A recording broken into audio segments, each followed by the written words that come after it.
Good morning to everybody. I am at Atikayam.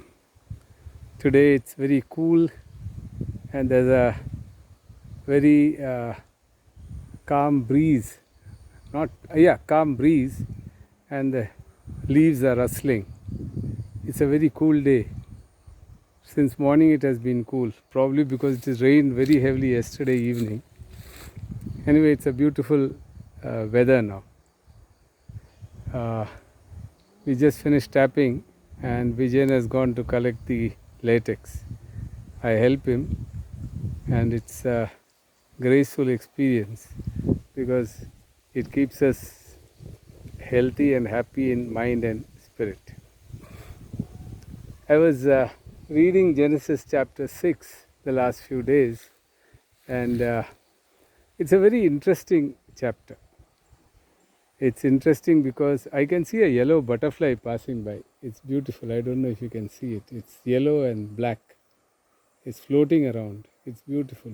How wonderful are God's creatures. Anyway, I digress from the topic. Genesis chapter 6 is a very interesting chapter because it shows the amazing experience of God as in a human form. We call it anthropomorphism, that is, seeing God as a human. It shows an emotional God, a God who is emotional, who has feelings of regret, who grieves, and that's very interesting because we generally don't see God in that dimension, and we see in that chapter that the author wants to convey that God is grieving and God is regretting the fact that He created humanity.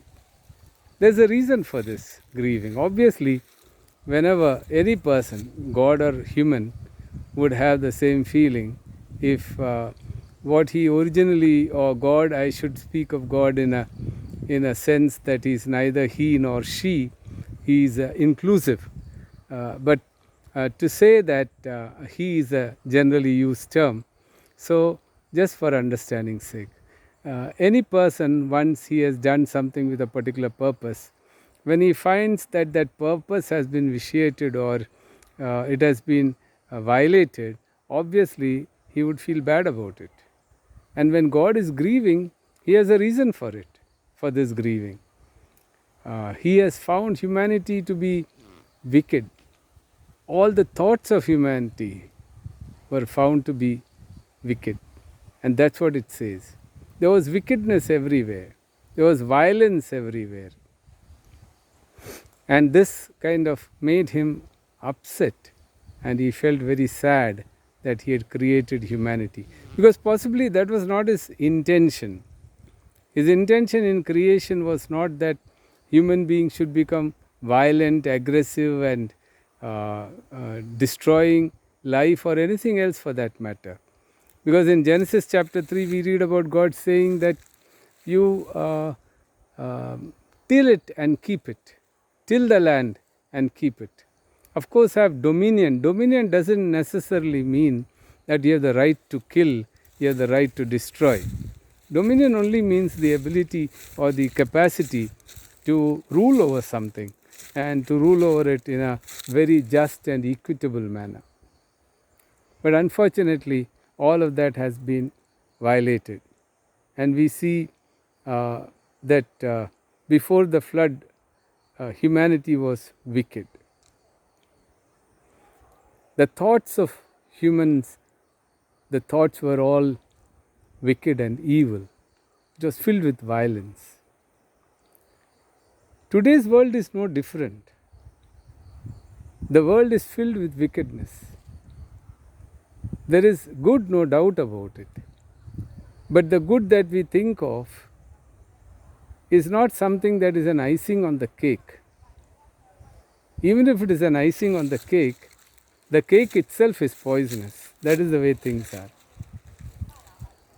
As we read the newspaper, we get to read about so many events that are occurring around us.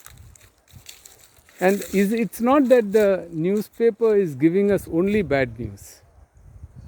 The newspaper gives us news, north, east, west, and south, all of it, from all over the world. And there's so much of violence, there's so much of evil that is going on. It is in this context that we have to see what is the emotion that God goes through when He sees all this. Obviously, an anthropomorphic view of this situation would be that God is grieving. But is God merely a grieving God? Is God merely a helpless God? In fact, I have written a poem long back. The title of it was The Helpless God. God has not remained helpless. He has given us a chance at life. He has given us a sign whereby we can review our life situations, where we can re-understand the purpose of life. In fact,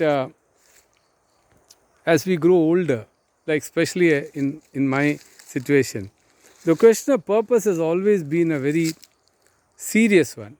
Because what is the purpose? Why am I alive? What am I to look forward to? Every day can be a monotony of the repetition from the past. Or is it so? So the purpose of life can be redefined. To find meaning, to create, to be creative. And not to be cowed down by an attitude of morosity which overtakes our human mind, but to be filled with the knowledge that God intended good to happen, and I can be part of that good. I can be purpose filled.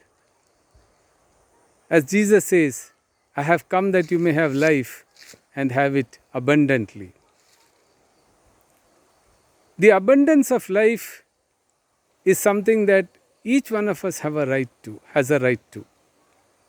And that abundance can only be recognized within ourselves if we are filled with the knowledge that we are God's creation.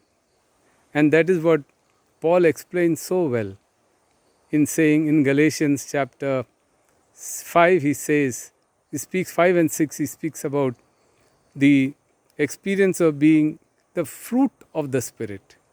There are works of the flesh as against fruit of the Spirit. Fruit is a singular word that is used over there.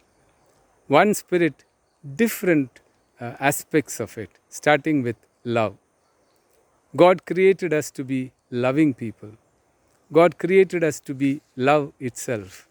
And God showed that love in and through His Son, who He sent, that we may understand the love that He has for us. For God so loved the world. This world is not meant to be a wicked world. This world is not meant to be destroyed. This world is meant to reflect the character and purpose of God. And that is what He sent His Son to us for. And that is what I understood in my life as the meaning of life that Jesus gives to us. I hope each one of us can understand and experience this joy. God bless us all. Thank you so much.